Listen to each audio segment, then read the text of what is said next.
Bizim uyanık.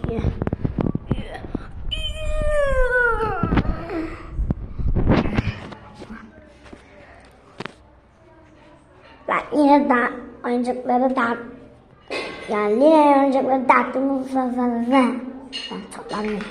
Sizin yapacağınız şey.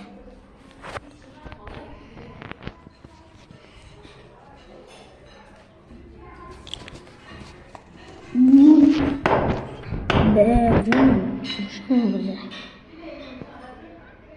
Bir dakika. Saate bakabilir miyim? Saat kaç bakabilir miyim? Baktım.